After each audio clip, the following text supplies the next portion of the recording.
J'espère que vous m'entendez bien. Ce webinaire va démarrer. Bonjour à toutes et à tous et bienvenue pour ce webinaire sur le nouveau règlement européen qui concerne les évolutions liées à la filière recyclage des batteries organisée par le groupe Upergy. Avant de rentrer dans le vif du sujet, je vous propose de faire une courte introduction sur le groupe Upergy. Donc, comme vous le savez, Upergy est leader européen de solutions d'énergie autonome pour les produits batteries, piles, chargeurs et éclairage depuis plus de 30 ans. Le groupe possède aujourd'hui un éventail de 5 marques pour répondre à toutes les typologies de clients. La marque All Batteries pour les professionnels des secteurs privés et publics. La marque Enix Energy pour les revendeurs et distributeurs, la marque qui nous concerne aujourd'hui. La marque Enix Power Solutions pour les fabricants et intégrateurs. La marque Hawkwood en Angleterre pour les professionnels de l'audiovisuel. Et la marque Mille et une piles pour les clients particuliers. En quelques chiffres, le groupe Upergy, c'est 44 millions d'euros de chiffre d'affaires en 2024, 290 salariés, 4 ateliers de production et une présence sur 5 pays. Le sujet du jour, le sujet du webinaire porte sur l'aspect recyclage du nouveau règlement européen. Comme vous le savez ou peut-être pas, la Commission européenne a décidé de bouleverser les règles en renforçant les exigences en matière de durabilité vis-à-vis des batteries et la gestion de leurs déchets. Ce webinaire a donc pour but de vous présenter ces changements. À tout moment, vous avez une petite fenêtre de chat sur laquelle vous pouvez poser vos questions. Nous y répondrons en fin de session. Je vous signale que ce chat est privé, donc vous ne verrez pas forcément les questions des autres auditeurs, mais n'hésitez pas à poser les vôtres. Nous avons accès à toutes les questions. On y répondra en session, dans la session prévue pour les questions-réponses. Il y aura également une vidéo replay qui vous sera renvoyée par lien, qu'on vous renverra. On reverra tous les participants par lien. Je ne me suis pas encore présenté. Depuis quelques minutes, je parle, mais je ne me suis pas présenté. Donc, je suis Younes Boumeshka, je suis responsable marketing digital et communication du groupe Upergy. Et c'est moi qui animerai ce webinaire. Je serai accompagné donc de Lisa Piget, responsable RSE du groupe. Bonjour à toutes et à tous. Bonjour Lisa. Et Johan Croizat, directeur marketing, RSE et relations publiques. Bonjour. Bonjour Johan. Ce webinaire va se dérouler en 3 parties. En première partie, nous vous donnerons une définition du règlement européen relatif aux batteries et à la gestion de leurs déchets, axé sur le chapitre 8 du règlement qui porte sur les exigences RSE liées à la gestion des déchets. En seconde partie, nous vous préciserons nos responsabilités en tant que metteurs sur le marché soumis à la filière de responsabilité élargie du producteur. Et en troisième partie, nous vous expliquerons pourquoi, en tant qu'acteur de la chaîne de valeur du PERJ, vos coûts seront impactés. De plus, nous vous apporterons toutes les informations nécessaires pour comprendre le schéma vis-à-vis de la traçabilité des déchets. Voilà, on va démarrer. Comme je vous le disais dans le sommaire, nous allons démarrer avec la définition et les enjeux RSE du règlement européen. Et pour ce point, je vais donner la parole à Lisa. Merci Younes. Alors effectivement, pour vous donner un peu le cadre réglementaire de l'Union européenne, nous étions un peu régis par la directive de 2006, qui est une directive à transposition nationale, c'est-à-dire que les États membres avaient une certaine souplesse d'interprétation de cette directive. Donc elle est relative aux piles et aux accumulateurs, ainsi qu'à leurs déchets. Son objectif principal est de réduire l'impact négatif sur l'environnement, notamment en limitant les substances dangereuses dans les produits, mais aussi en améliorant la collecte de ces déchets. Et 2 catégories étaient concernées et définies dans cette directive, donc la catégorie portable et industrielle. Aujourd'hui, les exigences établies dans la directive de 2006 ne permettent plus de traiter efficacement les enjeux RSE et stratégiques de l'Union européenne, et ils doivent donc être renforcés par le règlement de 2023. Donc, quelles sont les nouveautés de ce règlement? Alors, tout d'abord, il a en effet été conçu pour faire des piles et des batteries un secteur modèle de transition écologique, mais aussi sociale, en garantissant tout de même la compétitivité et la résilience industrielle de l'Union européenne. Tout comme la directive de 2006, son objectif est un peu plus renforcé dans le but de prévenir et de réduire les effets néfastes des batteries sur l'environnement. Donc, on va essayer d'avoir ici une vision complète sur le cycle de vie du produit, tout en renforçant l'économie circulaire. 5 catégories sont concernées et définies dans ce nouveau règlement. Donc, on a la catégorie portable et industrielle qui, comme défini dans la directive de 2006, sont aussi dans le règlement de 2023.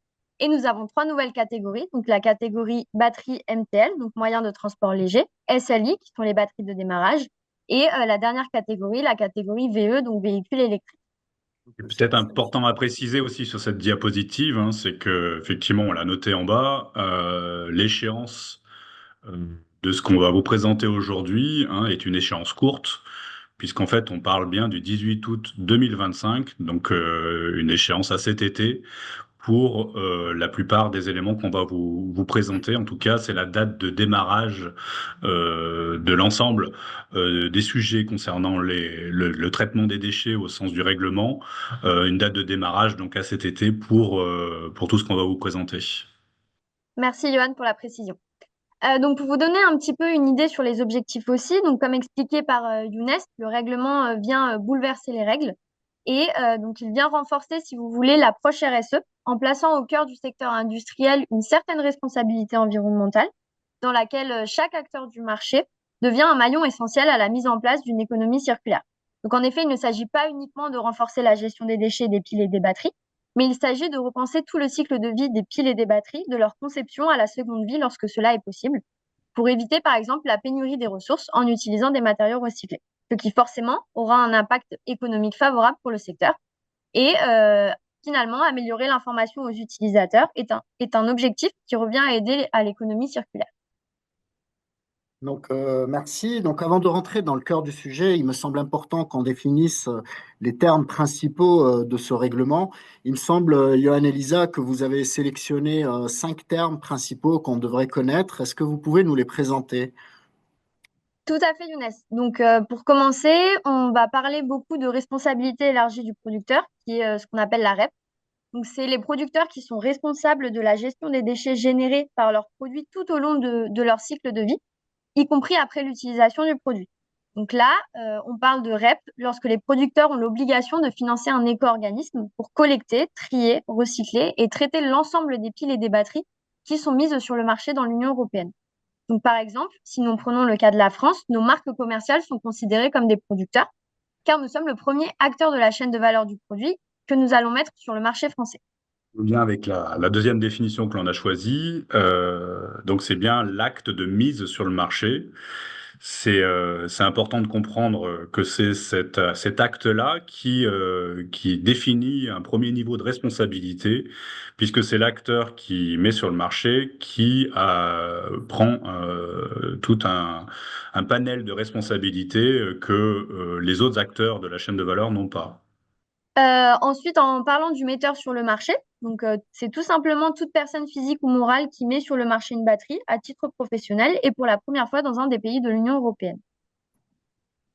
Effectivement, cette mise sur le marché qui concrètement est illustrée simplement par une vente, hein. Donc le premier acteur qui met sur le marché, donc qui vend la batterie dans le pays de l'Union européenne, ont tout un panel donc de responsabilités. Néanmoins, tous les opérateurs économiques et ont aussi un c'est dans ce cadre-là qu'il est important que vous puissiez connaître aussi en tant que client les obligations et les responsabilités que vous avez dans ce règlement. Et enfin, la dernière définition reprend donc le terme d'éco-organisme, qui est défini dans le règlement européen comme une organisation compétente en matière de responsabilité des producteurs. Et là, on parle d'une entité juridique qui, sur le plan financier et ou opérationnel, veille au respect des obligations de responsabilité élargie des producteurs, donc de la REP, pour le compte de plusieurs producteurs. Donc, par exemple, en France, il existe deux éco-organismes qui sont spécialisés sur les piles et les batteries, qui sont donc Battery Box et Corepi. Merci, c'est un peu plus clair. Vous avez cité plusieurs fois les acteurs du marché, c'est un mot que vous utilisez beaucoup, hein. Est-ce que vous pouvez nous préciser exactement qui sont ces acteurs du marché sous responsabilité élargie du producteur? Alors, tout Lisa. à fait. Donc, on a le premier acteur du marché sous REP qui est du coup le fabricant metteur sur le marché. Donc là, c'est une entreprise qui met à disposition directement sur le marché d'un État membre sous ses marques ou alors celles de ses clients hors de l'Union européenne. Et donc là, tout simplement aussi comme exemple, on peut donner nos marques commerciales qui pour le coup, sont un parfait exemple de fabricants metteurs sur le marché. Ok. L'importateur est défini dans le règlement comme on pourrait l'entendre hein, d'un point de vue économique. Hein. Donc c'est bien quelqu'un qui commande, achète une batterie à l'extérieur de l'Europe et qui l'importe donc en Europe. Il peut avoir aussi, bien évidemment, l'étiquette et donc les responsabilités de metteur sur le marché, hein, puisque s'il importe et lui-même vend après un premier acteur dans un pays, il peut, donc comme le fabricant, se retrouver à être metteur sur le marché. En troisième acteur, on parle des distributeurs, donc qui est considéré comme un distributeur qui est bien autre qu'un fabricant ou un importateur, une entreprise qui ne fabrique pas des batteries ou alors qui ne les vend pas sous sa propre marque. Donc on parle là d'un distributeur qui se contente de revendre les produits aux professionnels ou aux particuliers. Donc effectivement, l'ensemble de ces acteurs sont appelés les opérateurs économiques au sens du règlement. Hein, si demain vous avez besoin d'aller contrôler ou vérifier une information dans le règlement. Et donc, je veux juste revenir aussi un peu sur les distributeurs. Hein. C'est vrai que certains distributeurs qui pourraient être de taille plus importante peuvent se retrouver aussi à avoir une marque propre et à se retrouver importateur. Enfin voilà, donc c'est plus dans le schéma d'achat et de revente et de vente de la batterie que l'on va finalement avoir une étiquette de distributeur, d'importateur, de fabricant. Voilà, et donc c'est à ce titre-là qu'il faudra vérifier si on est metteur sur le marché ou pas, et on verra par la suite les obligations qui sont associées à ce statut. Merci. Donc, on a ceux qui fabriquent, ceux qui importent, ceux qui distribuent et puis l'ensemble des opérateurs. Merci, c'est un peu plus clair. Lisa, tout à l'heure, dans votre présentation, il me semble que vous avez cité cinq, il me semble, hein, c'était cinq catégories, que le règlement a été découpé en cinq catégories. Est-ce que tu peux nous repréciser cela, s'il te plaît? Oui, alors tout d'abord, on a quand même la catégorie portable, hein, qui est une catégorie historique et qui est définie dans le règlement comme une batterie qui pèse 5 kg ou moins et qui est conçue principalement pour un usage grand public et qui va être utilisée dans des appareils électroportatifs, domestiques ou des équipements de loisirs. Donc ça peut être par exemple une batterie d'ordinateur portable ou alors une pile bouton. Le critère des 5 kilos a donc bien été introduit dans le règlement, hein, et donc il vient préciser finalement cette catégorie portable, et donc une batterie qui fait donc plus de 5 kilos ne peut plus être associée à cette catégorie, et la catégorie industrielle qui elle-même existait aussi dans le passé a été précisée. Elle est définie simplement initialement par en fait l'usage qui a été prévu pour la batterie. Donc quand une batterie a été conçue initialement pour un usage industriel ou professionnel, cette batterie se retrouve à être rattachée à cette catégorie industrielle, même si on le sait, hein, dans la vie des batteries, elles peuvent être utilisées pour différentes applications et cette batterie pourrait être aussi utilisée dans une application orientée pour le particulier. Si initialement elle a été prévue pour une application industrielle, elle est donc à rattacher dans cette catégorie. Et donc on a effectivement tout un panel de batteries très important hein, qui est rattaché dans cette catégorie à l'exclusion bien de batteries qui vont être attachées sur les catégories supplémentaires qui ont été créées, notamment celles qui ont été prévues pour de la traction électrique, donc ou du démarrage, comme on pourra le voir après. Tout à fait. Donc, l'une des nouvelles catégories concerne donc les batteries de moyens de transport léger. Donc, c'est des batteries qui vont être inférieures ou égales à 25 kg et qui, elles, vont être spécifiquement conçues pour fournir de l'énergie électrique nécessaire à la traction de véhicules. Donc là, on peut avoir comme par exemple des batteries de vélo électrique ou de trottinettes électriques. Vous avez mis la catégorie véhicule électrique. Hein, vous savez que EPRJ ne vend pas cette typologie de batterie. C'est la seule catégorie qui n'est pas commercialisée par EPRJ. Néanmoins, on voulait quand même être complet. Et donc, par définition, c'est assez simple puisque la batterie qui sert à tracter un engin, alors c'est un véhicule, on pense souvent à la voiture, mais pas uniquement. Hein, si elle fait plus de 25 kilos, elle est à ce moment-là considérée comme une batterie VE au sens du règlement. Et enfin, la dernière catégorie, donc nouvelle catégorie, concerne les batteries SLI, donc de démarrage, éclairage et allumage. et qui sont conçus spécifiquement pour fournir de l'énergie électrique au système de démarrage, d'éclairage ou d'allumage, hein, comme son nom l'indique, et qui peut également être utilisé pour une fonction auxiliaire ou d'assistance. Donc là, on peut avoir par exemple des batteries de moto pour démarrage ou une batterie de bateau avec un moteur thermique.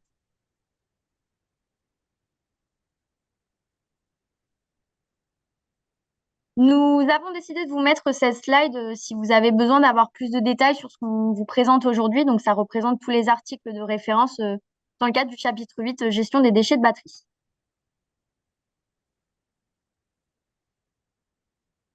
Donc, plusieurs catégories qui concernent, en effet, quand on voit un petit peu, ça concerne beaucoup de batteries, presque toutes les batteries, il me semble, mais en effet. Je vous rappelle, je fais une petite pause, laissez respirer Lisa et Johan, pour vous rappeler qu'il y a un chat.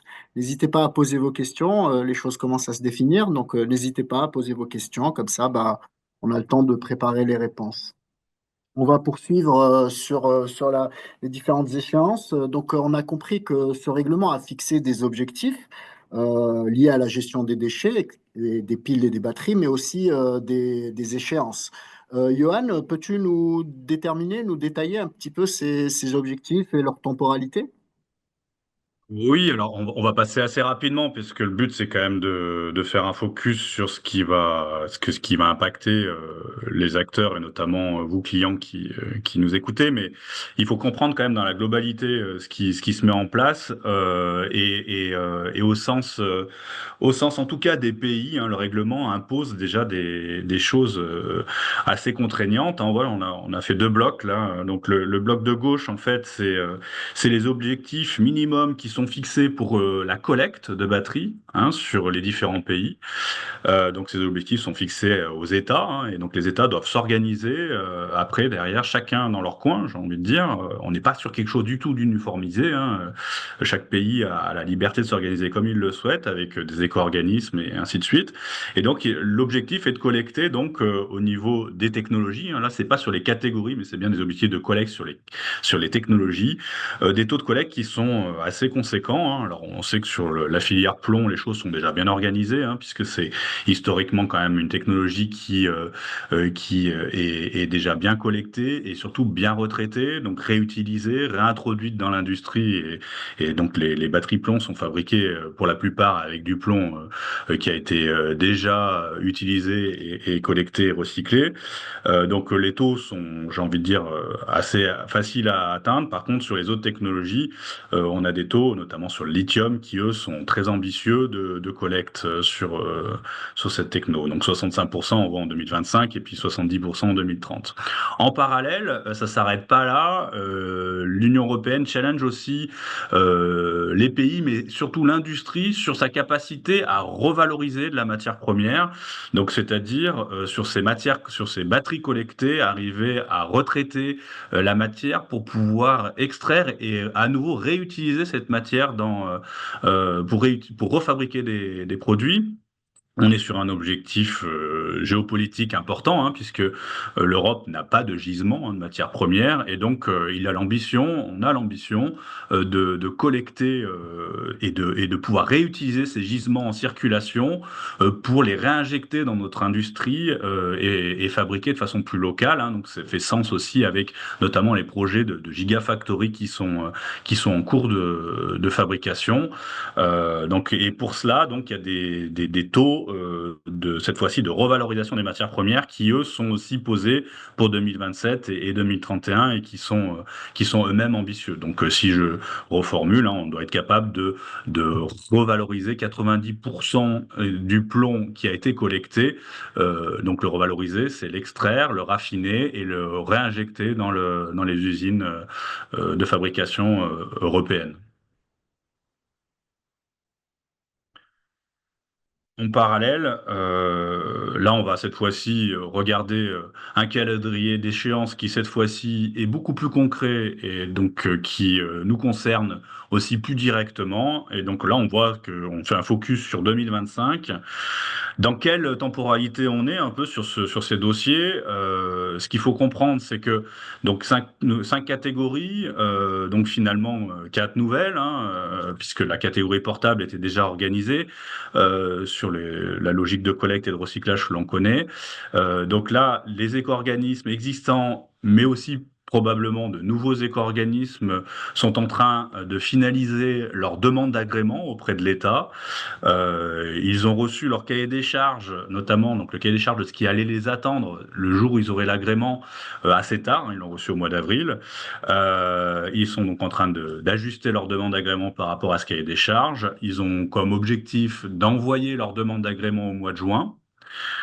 Ces demandes vont être étudiées par l'État, hein, par l'intermédiaire de l'ADEME, et l'État s'est engagé pour l'instant à faire un retour auprès donc des demandeurs de ces agréments pour le 18 août 2025. C'est une date qui est inscrite dans le règlement comme étant la date de démarrage normalement du déploiement de toutes ces filières de collecte et de recyclage. Donc c'est une date que tout le monde va essayer de tenir, mais qui est assez ambitieuse quand on connaît un petit peu la lenteur de traitement qu'il pourrait y avoir au niveau administratif. Néanmoins, pour l'instant, c'est la date qui est retenue. En parallèle, l'État a demandé de mettre en place, donc, et devrait mettre en place en juillet, un éco-organisme qui viendrait chapeauter le travail des éco-organismes, donc un nouvel acteur qui viendrait en même temps organiser le travail et répartir notamment les DOM-CROM qui sont quand même des zones assez complexes à travailler, hein, puisqu'il y a des coûts de collecte qui sont importants, et puis travailler aussi la relation entre les éco-organismes et les collectivités pour effectivement fluidifier toute la collecte en s'appuyant bien évidemment sur les collectivités territoriales qui ont un rôle à jouer. Tout cela devrait amener, donc après 18 août, à une organisation concrète des filières hein, de collecte et de retraitement, donc suite à la réception des agréments par les éco-organismes. Et donc en janvier, ils devraient commencer j'ai envie de dire, travailler avec leurs adhérents pour notamment collecter les mises sur le marché et mettre en place les systèmes de points de collecte pour essayer de massifier, de collecter un maximum de batteries qui ont été mises sur le marché. Voilà, c'est très court terme et en même temps, il y a des choses qui sont établies et des dates qui sont sûrement amenées à s'ajuster hein, au fil du temps, mais nous reviendrons vers vous pour vous tenir au courant quand les dates seront plus fiables. Donc, en effet, il y a, si je comprends bien, donc deux types d'objectifs à un grande maille, hein. On a des objectifs de collecte de batteries d'un côté et des objectifs de revalorisation des matières premières. Et tout ça sur des échéances assez courtes. Voilà, la première partie touche à sa fin. On va passer à la seconde. Maintenant que nous avons défini le cadre de ce règlement, il est temps d'aborder les responsabilités des différents acteurs de la chaîne de valeur. Johan, peux-tu nous exposer la responsabilité de la marque Enix Energy et notamment comment est traitée la question de la collecte et du recyclage? Et dans un second temps, quelles sont les responsabilités qui incombent à ses clients? Alors, vous le savez, hein, en tant que client Enix Energy, en fait, on est impliqué dans la sensibilisation, la collecte et le recyclage depuis très longtemps. Hein. On a été même il y a très longtemps directement agréé avec l'État.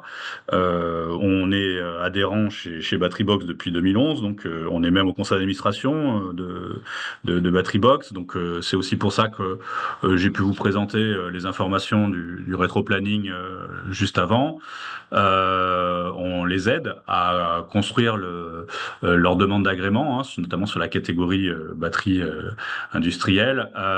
Donc voilà, historiquement, on a mis en place un système de sensibilisation et on a fait le relais de Batterybox auprès de vous depuis donc 2011 en mettant en place des points de collecte chez les clients qui le souhaitaient et en faisant apparaître ce coût de cette filière sur nos factures sous le titre de CPE, hein, contribution pour l'environnement.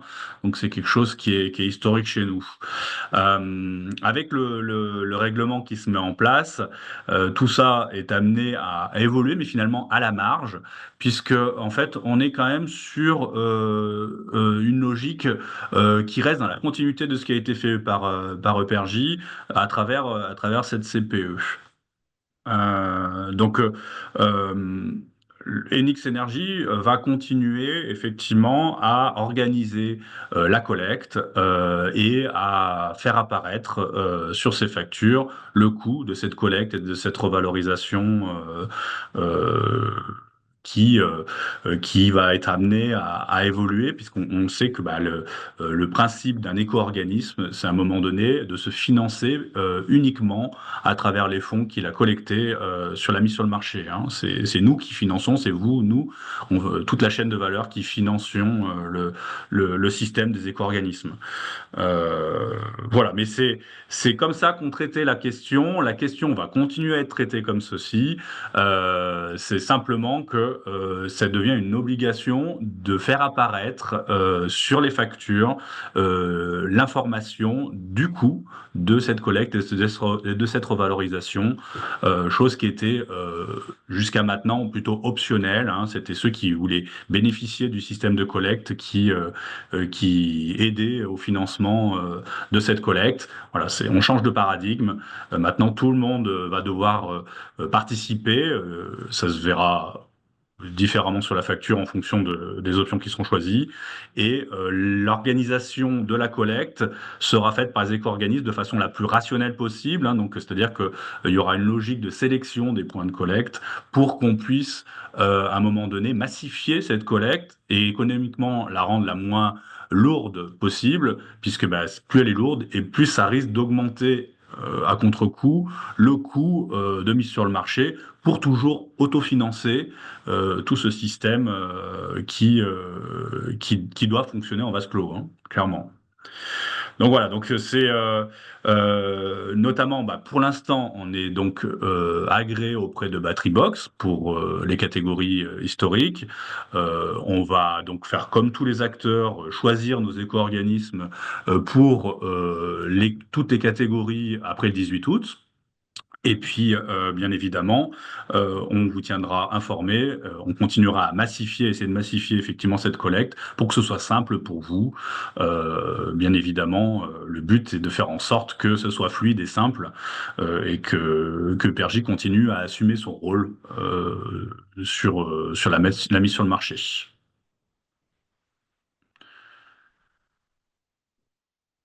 Je pense que sur la On diapo va passer, suivante, sur la diapo suivante. Merci. voilà, on doit avoir effectivement les responsabilités qui illustrent un peu peut-être ce que j'ai dit. Mais donc si on fait une répartition un peu des responsabilités, hein, donc notre responsabilité en tant que producteur, importateur, fabricant, enfin, surtout metteur sur le marché, c'est bien évidemment d'adhérer à un éco-organisme pour chacune des catégories dans chacun des pays dans lequel on est. On doit bien évidemment payer cette éco-contribution aux éco-organismes. Donc, bien évidemment, en amont, on doit être enregistré. Donc, en tant que fournisseur, on devra pouvoir fournir un numéro d'enregistrement. Et donc, ça, je vous inciterai, si, pour les clients qui sont amenés à commander, peut-être pas que chez EPRJ, à vous assurer que vos fournisseurs sont tous bien enregistrés.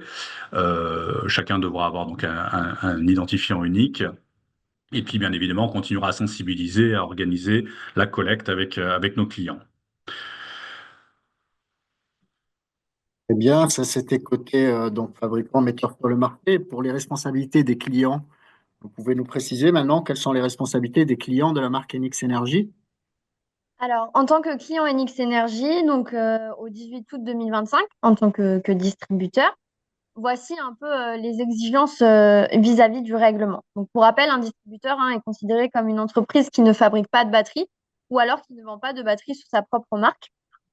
Donc, on se contente juste de revendre les produits aux professionnels et aux particuliers. Donc, le distributeur a l'obligation d'avoir de la part du producteur les informations concernant ce qu'expliquait Johan, le numéro d'identification unique, qui est du coup la preuve que le producteur est bien enregistré pour une filière de recyclage comme stipulé par la loi, et une auto-certification par le producteur qui s'engage à ne proposer que des batteries, y compris incorporées dans des appareils, pour lesquelles les exigences de la REP, de la responsabilité élargie des producteurs, répondent aux exigences du règlement. Donc, en tant que client NX Energies et distributeur, donc, vous jouez un rôle crucial dans la sensibilisation des clients à la bonne gestion des déchets, parce que vous avez pour obligation auprès des consommateurs finaux d'expliquer la procédure pour que le déchet soit bien collecté, traité et recyclé, et ce, dans de bonnes conditions. Donc, vous avez l'obligation, dans le cadre de cette sensibilisation, de faire prendre conscience aux consommateurs finaux qu'ils font bien partie de la chaîne de valeur du produit, en affichant aussi le montant de façon distincte sur la facture de l'éco-participation à ce processus de gestion des déchets en tant qu'acteur de la chaîne de valeur. Donc, il y a deux types d'obligations de reprise en tant que distributeur. Donc, dans le règlement, c'est stipulé comme une obligation 1 par 0, ce qui veut dire que les distributeurs ont l'obligation de récupérer les déchets de batterie de toute catégorie confondue à partir du 18 août 2025, sans que l'utilisateur final ait l'obligation de racheter un produit. Et on a l'obligation, donc 1 par 1, qui est en cas de vente avec livraison, les distributeurs proposent de reprendre sans frais à l'utilisateur final les déchets de batterie, de toute catégorie confondue, pardon, au point de livraison ou au point de collecte local. Donc, l'utilisateur final est bien sûr informé des modalités de reprise des déchets de batterie lorsqu'il commande une batterie. Bien. On va passer à la slide suivante. On arrive à la troisième partie de ce webinaire. Donc, j'en profite pour vous rappeler qu'il y a un chat. N'hésitez pas à poser vos questions. Voilà, n'hésitez pas. Comme ça, on a le temps de les préparer. Donc, on va passer à la troisième partie. On a, dans un premier temps, donc, posé le cadre, hein, définition et les enjeux de ce règlement. Dans cette seconde partie, Lisa et Johan nous ont expliqué les responsabilités des marques, de la marque NX Energy, et puis vos responsabilités en tant que client. Pour cette troisième partie, donc, nous allons vous donner un aperçu des impacts financiers que cela représente pour le metteur sur marché, donc nous, et nous vous détaillerons également pourquoi vos coûts en tant que client, en tant qu'acteur de la chaîne de valeur, vos coûts risquent d'être aussi impactés. Pour mieux comprendre cet enjeu financier vis-à-vis du règlement, Johan, il me semble que vous avez réalisé qu'un schéma a été réalisé pour simplifier la compréhension. Pouvez-vous nous l'expliquer? Ouais, alors, plus que le schéma, en fait, on a fait une simulation. Ça vaut ce que ça vaut, puisque, bah, comme vous l'aurez compris, les demandes d'agrément étant en cours, les tarifs sont en train d'être aussi eux-mêmes montés par les éco-organismes sur des hypothèses et sur des données qui sont données par les différents acteurs du marché comme EPERGI pour essayer d'équilibrer une future filière qui sont en train d'organiser avec pas mal d'enjeux différents, donc c'est pas simple. Néanmoins, ce qu'il faut comprendre, c'est que historiquement, pour Epergy, ce coût de mise sur le marché, ça représentait à peu près 300 000 euros hein, à l'année.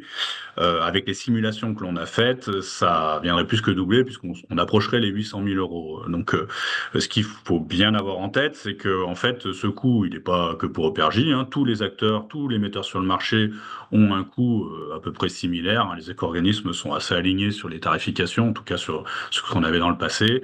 Donc ça devrait avoir un impact significatif. Donc après, commercialement, certains choisiront de plus ou moins être transparents sur le coût, mais dans tous les cas, il sera réel et donc il fera partie forcément du prix de revient sur lequel est calculé le prix de vente de tous les metteurs sur le marché. Si on regarde plus dans le détail, alors on est sur trois pays principalement, donc on l'a mis. C'est vrai que l'impact est assez significatif en France, puisque jusqu'alors, en fait, même si la catégorie portable a été redéfinie, donc elle est un peu différente jusqu'à aujourd'hui, voilà, on passerait potentiellement de 120 000. Nous avons retrouvé Johan qui est revenu. Lisa, merci à tous. Désolé pour cette interruption. Comme je le disais, voilà, les problèmes techniques font partie de la vie. Il faut pouvoir s'adapter. Et puis, bah, on va pouvoir continuer. Donc, Johan, pardon, Pas de problème. Donc j'en étais effectivement aux Anglais qui allaient faire un petit peu comme ils le souhaitaient, et pour l'instant pour qui ça ne bougeait pas. Et sur l'Espagne, en fait, un décret royal il y a quelques années avait déjà commencé à organiser en fait finalement la collecte et le paiement de la mise sur le marché pour un peu toutes les batteries. Donc c'est vrai que même si les catégories vont être redéfinies et reprécisées dans le règlement, c'est déjà quelque chose qui est plus avancé. Donc l'impact est significatif principalement pour la France, en tout cas sur les pays sur lesquels UPRJ travaille. Voilà, bon, c'est juste pour vous donner un ordre d'idée de ce que ça représente. On va avancer peut-être sur la suite pour aller plus concrètement sur ce qui vous concerne vous en tant que client. Alors, pour cette dernière slide, suite à tout ce que nous avons pu vous présenter, hein, la mise en place de cette filière de recyclage pour l'ensemble des catégories a un réel coût, que ce soit pour les producteurs et tout acteur sur le marché soumis à la REP, hein. Donc, comme expliqué par Johan, les producteurs sont effectivement soumis à ce qu'on appelle l'éco-contribution. Donc, l'éco-contribution est un paiement obligatoire, légal et bien imposé par le règlement de 2023 aux acteurs du marché soumis à la filière REP. Donc, depuis de nombreuses années maintenant, nos marques commerciales payent cette éco-contribution à notre éco-organisme Batterybox si on prend uniquement le cas de la France pour effectivement assurer l'ensemble du processus de la gestion des déchets. Donc, en fait, cette éco-contribution, elle est payée en fonction des mises sur le marché, de la catégorie et de la technologie du produit. C'est un coût qui est assez flou puisque ça dépend effectivement de ces trois éléments-là. Donc, comme indiqué par le règlement, les coûts liés à cette filière recyclage doivent bien être indiqués pour faire preuve de transparence, hein. Ce sont des coûts qui vont être affichés sur les factures concernant le produit payé par le client et qui doivent figurer sur les factures de manière distincte. Donc, c'est ce qu'on appelle l'éco-participation. Ça va un peu donner suite à la contribution pour l'environnement, la CPE. Donc, cette éco-participation, elle permet de participer forcément à la filière de collecte et de recyclage que doivent mettre en place sur l'ensemble des catégories du règlement les éco-organismes au sein de l'Union européenne pour pouvoir aussi recycler les produits en utilisant par exemple des méthodes adaptées à chaque caractéristique du produit, mais aussi lorsque cela est possible et ça vient renforcer un petit peu cet objectif d'économie circulaire, de permettre la création de cette économie circulaire au travers de la seconde vie et du réemploi. Donc, ce système d'éco-participation, il vise aussi un peu à répondre au principe de pollueur-payeur, hein, défini depuis maintenant bien longtemps dans le Code de l'environnement et dans la loi. Et il ne s'agit pas simplement de renforcer la démarche RSE des entreprises, mais il s'agit d'être en totale conformité avec la loi et les exigences du règlement de l'Union européenne vis-à-vis de ces aspects environnementaux. Donc, l'affichage de l'éco-participation va permettre d'avoir, si vous voulez, toute une visibilité transparente sur le coût de la collecte et de revalorisation sur l'ensemble de la chaîne de valeur du produit. Donc, voilà un petit peu pour vous introduire cette notion d'éco-participation. Voilà, on arrive à la fin de ce webinaire. Donc, si je récapitule un petit peu la slide d'avant, donc on a éco-contribution pour les metteurs sur le marché et éco-participation pour les clients. C'est ça, Lisa? Oui, exactement. Merci. Merci. J'ai été un petit peu perturbé, donc je n'ai pas bien pu tout écouter. Voilà, donc la partie présentation de ce webinaire donc, arrive à sa fin. Merci à vous deux pour cette présentation, ces explications qui étaient assez claires pour ma part. Nous allons passer rapidement à la partie questions-réponses de ce webinaire. N'hésitez pas, hein, je vous rappelle que le chat est toujours disponible. Vous pouvez toujours poser vos questions. On va les traiter au fur et à mesure. Donc, nous allons passer aux premières questions qui ont déjà été données sur le chat. Je vais prendre la première. On nous demande sur cette première question si vous pouvez repréciser qui est sujet à la responsabilité élargie du producteur. Effectivement, comme on l'a présenté lors de ce webinaire, on a quand même plusieurs acteurs qui sont soumis à cette responsabilité élargie du producteur. Donc, tout d'abord, on a effectivement les producteurs metteurs sur le marché, hein, donc c'est ceux qui vont mettre à disposition pour la première fois sur le marché un produit, donc pile ou batterie. On a ensuite les importateurs, forcément, qui vont importer au sein de l'Union européenne ou en dehors de l'Union européenne des produits et qui vont mettre pour la première fois à disposition sur le marché d'un autre pays d'État membre. Et nous avons les distributeurs, donc autres que fabricants ou importateurs, qui, eux, pour le coup, vont être aussi soumis à la responsabilité élargie du producteur. Merci. Je vais prendre une seconde question. Donc, nous avons une question qui est donnée qui dit comment sera déterminé le coût de la CPE qui sera reporté sur la facture pour les clients? Pour répondre à cette question, c'est tout l'objet du travail que réalisent les différents éco-organismes ou en tout cas acteurs qui voudraient devenir éco-organismes en ce moment. Et c'est effectivement un exercice sur cette première année qui est compliqué puisqu'en fait il n'y a pas d'historique clairement sur le coût et néanmoins l'éco-organisme est obligé d'équilibrer ses comptes. Donc pour l'instant ils le font sur la base d'hypothèses de collecte. Les éco-organismes auront l'obligation de collecter tout ce qui est disponible sur les zones, en tout cas, qui sont sous sa responsabilité. J'en parlais tout à l'heure, les Dromcom posent un problème important, puisqu'il y a des coûts forcément de collecte qui sont plus importants pour aller collecter les batteries. Ils doivent récupérer les gisements historiques. Qui ont été mis sur le marché. Donc, sans discernement sur d'où vient ce gisement, d'où vient cette batterie, historiquement, ni même si l'acteur qui l'a mis sur le marché est aujourd'hui adhérent et paye la mise sur le marché. Donc voilà, ce coût-là est en train d'être affiné, en train d'être ajusté. Il sera définitif et il sera publié à partir du 18 août quand ils auront eu le retour de leurs agréments. Et en tout cas, c'est sur celui-ci que Bergy s'appuiera bien évidemment pour communiquer sur les factures au titre de la CPE qui deviendra donc l'éco-participation. Très bien. Je vais reprendre une nouvelle question. Donc, j'ai un auditeur qui nous demande comment savoir si je serai soumis à la responsabilité élargie du producteur. Alors, c'est une bonne question. C'est vrai qu'on en a beaucoup discuté avec notre éco-organisme BatteryBox et il y a une question qui est fondamentale pour savoir si on est soumis à la REP, pardon, c'est savoir est-ce que je suis le premier metteur sur le marché. Donc, effectivement, en tant qu'acteur de la chaîne de valeur, il faut savoir, enfin, il faut essayer de répondre à la question pour savoir si, en tant qu'acteur de la chaîne de valeur du produit, je suis le premier à mettre à disposition sur le marché d'un des États membres de l'Union européenne le produit. Oui, c'est une question importante. Après, en étant client d'Enix Energy, le metteur sur le marché, c'est Enix Energy. Mm. Nous importons, nous fabriquons des batteries. Nous sommes les premiers à les vendre en France. Et donc, c'est nous qui sommes après adhérents aux éco-organismes, qui déclarons les mises sur le marché, qui payons pour cette mise sur le marché. Donc, voilà, il n'y a pas normalement de questions plus importantes, enfin voilà, supplémentaires à se poser en étant client d'Enix Energy, quoi. J'ai une autre question, je vais essayer de la résumer. Donc, j'ai une auditrice qui nous demande, en tant que distributeur de matériel type lustreuse, polisseuse, vendu à un professionnel, type un garage, dans ce matériel-là, il y a une batterie.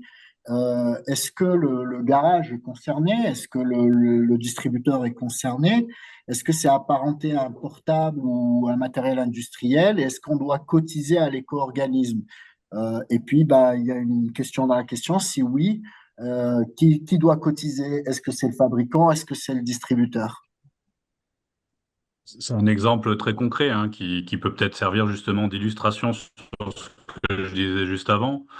En tant que distributeur, en fait, si vous achetez un matériel donc à quelqu'un, à un acteur, pardon, qui la vend pour la première fois en France, c'est donc à ce fabricant de matériel qui met sur le marché son appareil, mais qui met aussi la batterie sur le marché, puisqu'elle est dans l'appareil, de s'organiser pour effectivement soit lui-même, soit le demander au fabricant de la batterie en amont de déclarer la mise sur le marché. Donc ce sera soit au fabricant de la lustreuse, là, ou polisseuse, soit lui-même se sera organisé avec le fabricant de batterie qui lui a conçu, designé, comme ça peut être aussi le métier que l'on peut avoir chez EPRJ, hein, de concevoir cette batterie. Bien effectivement, l'un ou l'autre aura dû s'organiser pour déclarer la mise sur le marché de la batterie. Mais vous, en tant que distributeur, il faudra simplement vous assurer que ça a été bien fait en amont, mais ce ne sera pas à vous, effectivement, de faire la déclaration de mise sur le marché de cette batterie qui est intégrée dans un appareil. Et donc, bien évidemment, c'est pas non plus au garage ou en tout cas à votre client de s'en occuper non plus. Par contre, vous aurez sur votre facture une ligne qui viendra concrétiser. Hein, c'est le principe du pollueur-payeur. Hein, donc, on doit avoir cette petite information sur la facture qui, un peu comme la D3E historiquement, qui affiche le montant de ce que ça va coûter après derrière en termes de collecte et de retraitement de cette batterie. Et vous-même, vous aurez effectivement à le mettre sur votre facture pour informer votre propre client en tant que distributeur. Un bon Bien, exemple concret, ouais. c'est un bon exemple concret effectivement pour reformuler ce qu'on a présenté précédemment. En effet, des fois, c'est difficile de savoir est-ce qu'on est vraiment distributeur ou fabricant. Mhm. Merci, Madame, pour cette question et merci, Anne, pour cette réponse. J'ai encore une nouvelle question qui concerne les 5 catégories. J'ai l'auditeur qui demande est-ce que toutes les batteries rentrent quelque part dans ces 5 catégories ou il y a des batteries qui ne sont pas soumises à ce règlement? Et lesquelles, dans ce cas-là?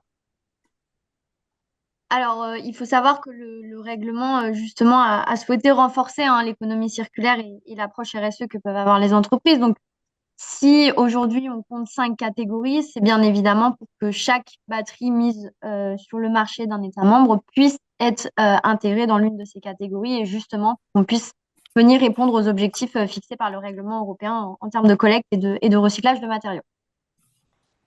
Ouais, donc 100% des batteries rentrent dans une des catégories. Mm, Donc, du moment qu'on revend une batterie, ben, on est concerné par ce règlement, quelle que exactement. soit la batterie.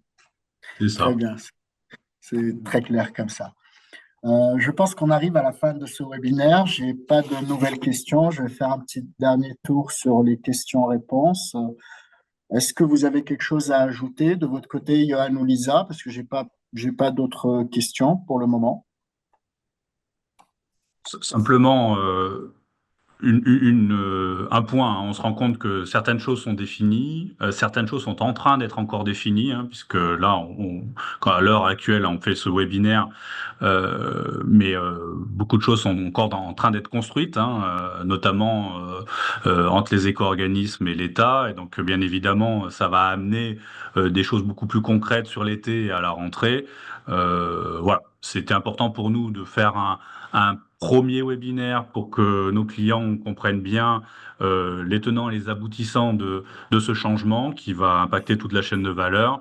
Bien évidemment, voilà, je ne sais pas comment on s'organisera, mais on continuera effectivement à vous tenir informés sur le sujet, peut-être sous forme de webinaire ou en tout cas d'informations envoyées. On verra un petit peu aussi en fonction de votre besoin, quoi. Mais j'espère qu'effectivement, ça a permis de vous apporter déjà une première lumière sur le sujet. Euh, et, euh, et à travers vos questions, je vois qu'effectivement, il y a des vraies questions concrètes qui impactent votre quotidien et qui reviennent. Et c'est normal. Et on est là effectivement pour y répondre.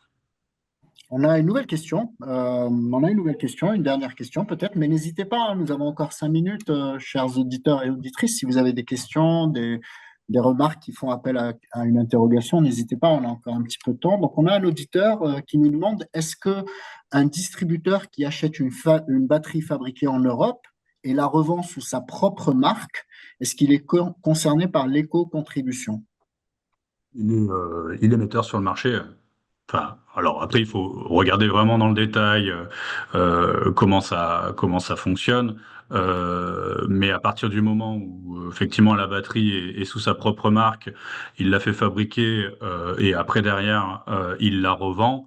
En fait, quand le fabricant lui fabrique sa batterie à sa propre marque, il ne sait pas lui-même dans quel pays il va la vendre. Donc, il ne sait pas. Enfin, pardon, ma phrase était peut-être pas très claire, mais le fabricant ne sait pas où l'importateur va la vendre. Et donc finalement, l'acte de vente qui définit que la batterie après derrière va être utilisée et va rentrer demain dans le processus de collecte et de recyclage, c'est bien le distributeur qui l'a fait, qui lui-même est importateur et metteur sur le marché. Donc dans le cas d'une marque propre, que la batterie soit fabriquée en Europe ou à l'extérieur de l'Europe, c'est lui-même qui met sur le marché. D'ailleurs, il la revend, on va dire, en France, hein, j'imagine, mais s'il la vend en Italie finalement ou en Espagne, il sera amené à faire une déclaration de mise sur le marché en Espagne ou en Italie, au même titre qu'il aurait dû la faire pour la France, quoi. Donc, c'est vraiment la logique, c'est de collecter à l'endroit où on est sûr que la batterie va être consommée et derrière collectée et recyclée dans ce même pays, hein, puisque la logique étant de financer au moment de la mise sur le marché alors c'est sûr qu'avec un décalage temporaire, mais la collecte et le recyclage de cette même batterie dans quelques années, quoi. Très bien. Bah, je pense qu'on arrive à terme de ce webinaire. Donc, chers auditeurs et auditrices, si vous avez encore des questions, vous avez une adresse email qui s'affiche à l'écran, rse@superj.com. N'hésitez pas, si vous avez des interrogations, à envoyer un email à cette adresse. Lisa et Johan se feront une joie de vous répondre plus en détail par écrit. Voilà, donc je vous rappelle que on va vous renvoyer des invitations pour un nouveau webinaire qu'on organisera dans quelques semaines pour vous tenir au courant des évolutions de cette réglementation plus en détail.